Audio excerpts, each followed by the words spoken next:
बिस्मिल्लाहिर्रहमानिर्रहीम अस्सलाम वालेकुम। टुडे और topic is UV visible spectroscopy. जैसे कि आप देख सकते हैं कि इसमें हम दो चीज़ें डिस्कस करेंगे, दो टाइप की रेडिएशन को डिस्कस करेंगे। हमने प्रीवियस लेक्चर्स में डिस्कस किया था कि हमारे पास पूरा हमने इलेक्ट्रोमैग्नेटिक स्पेक्ट्रम को डिस्कस किया जिसमें हमने डिफरेंट टाइप की रेडिएशन देखी थी। उनमें से आज हम दो देख रहे हैं, एक हमारे पास है अल्ट्रा वायलेट और दूसरी हमारे पास है विजिबल। यूवी और विजिबल स्पेक्ट्रोस्कोपी, इसको हम एक साथ ही डिस्कस करेंगे क्योंकि स्पेक्ट्रम में एक साथ ही पाई जाती हैं। सबसे पहले अगर हमने यूवी या विजिबल स्पेक्ट्रोस्कोपी को डिफाइन करना है तो हम इस तरह से एक डायग्राम को देखते हैं कि जैसे कि हमने प्रीवियसली बहुत सी इस तरह की डायग्राम्स ड्रॉ की हैं और हमने उनके बारे में पढ़ा भी है। तो जैसे कि हमारे पास एक कंपाउंड है, इसमें से जब यूवी या विजिबल जो रेडिएशन होती हैं, अगर हम यूवी देना चाहें तो भी दे सकते हैं, विजिबल देना चाहें तब भी दे सकते हैं।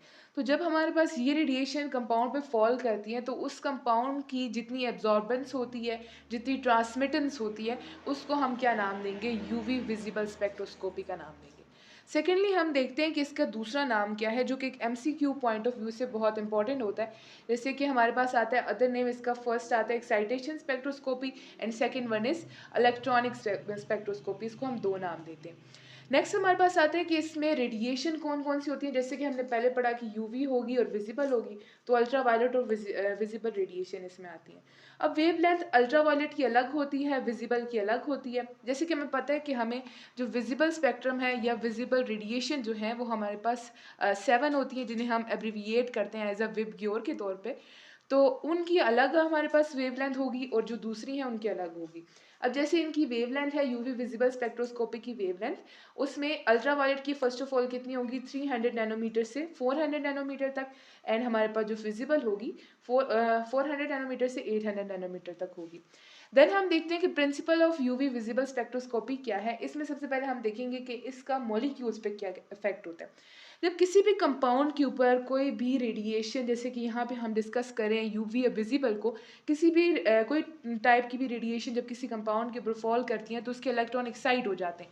जैसे कि हमने पहले भी पढ़ा था, उसमें दो तरह की मोशन होगी, एक रोटेशनल होगी, एक वाइब्रेशनल होगी। अब फर्स्ट ऑफ ऑल देखते हैं कि हमारे पास इस जगह पे क्या इलेक्ट्रॉन्स कैसी मूवमेंट शो करेंगे। तो यहाँ पे क्या होगा कि इलेक्ट्रॉन की ट्रांजिशन होगी। जैसे कि इफेक्ट ऑफ मॉलिक्यूल्स पे आप देख सकते हैं कि कुछ इलेक्ट्रॉन जिनके पास हाई एनर्जी होगी, लो एनर्जी होगी, वो मैटर करता है, उसके मुताबिक ही हम देखेंगे। अब हमारे पास इलेक्ट्रॉन है जो सिग्मा से सिग्मा स्टार में जा रहा है। तो जब कोई भी इलेक्ट्रॉन सिग्मा से सिग्मा स्टार में जाएगा, किसकी वजह से? यूवी विजिबल जो रेडिएशन होती है जब उसके ऊपर फॉल करती है तब। तो वो कौन सा कंपाउंड होगा? सैचुरेटेड कंपाउंड होगा। जैसे कि हमें पता है कि हम जो छोटी क्लासेस होते हैं उनमें भी हम ये डिस्कस करते हैं कि सैचुरेटेड और अनसैचुरेटेड में क्या डिफरेंस होता है। कि सैचुरेटेड वो होते हैं जिनमें सिंगल बॉन्ड होता है और अनसैचुरेटेड वो होते हैं जिसमें जो डबल और ट्रिपल बॉन्ड आ जाते हैं। तो जो सिग्मा से सिग्मा स्टार तक होगा वो हमारे पास सैचुरेटेड कंपाउंड होगा। और उसके बाद हमारे पास क्या आता है कि जो एन से लेकर सिग्मा स्टार तक जाएगा वो सैचुरेटेड कंपाउंड भी होगा, एज वेल एज उसमें लोन पेयर भी प्रेजेंट होगा। देन हमारे पास आता है पाई से पाई स्टार में जो जाएगा, जैसे कि आप यहाँ देख सकते हैं कि ये वाला पाई से पाई स्टार में जाएगा तो ये अनसेचुरेटेड कंपाउंड होगा।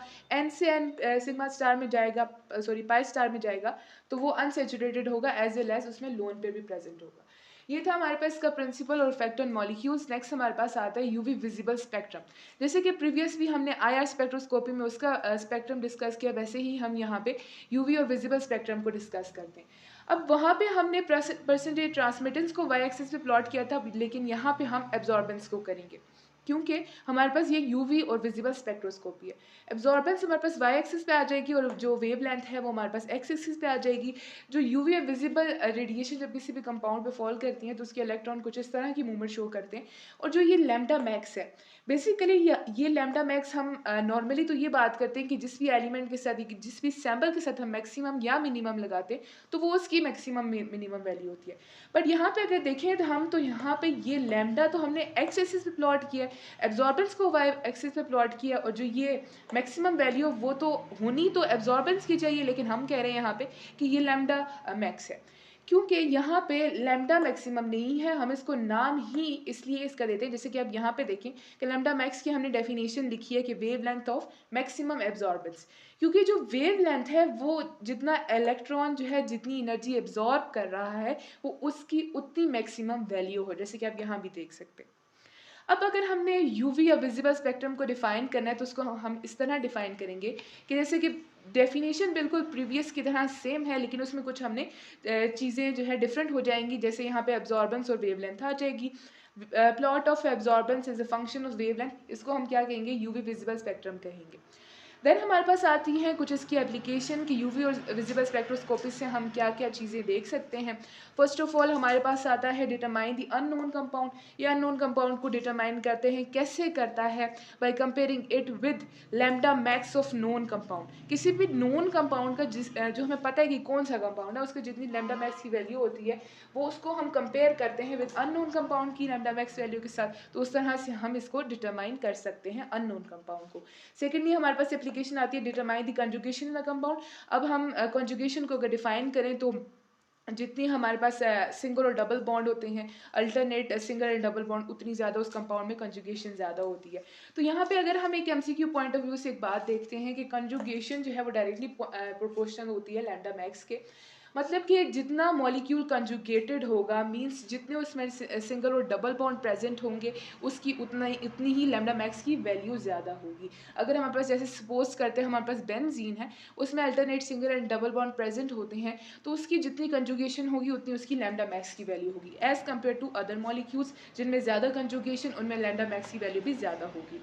फिर हमारे पास इसकी थर्ड एप्लीकेशन आती है स्टडी दी क्रोमोफोर। क्रोमोफोर बेसिकली हम कलर्स की स्टडी को कहते हैं कि कलर्स यहाँ पे हम क्यों बात करें, एज वी नो दैट कि जितनी भी हमें चीज़ें नज़र आती हैं वो बिकॉज ऑफ विजिबल स्पेक्ट्रम की वजह से नज़र आती हैं। बाकी हमें कोई भी यूवी, रेडियो, माइक्रोवेव्स हमें जो है वो नज़र नहीं आती, सिर्फ विजिबल स्पेक्ट्रोस्कोपी, विजिबल स्पेक्ट्रम को ही हम देख सकते हैं।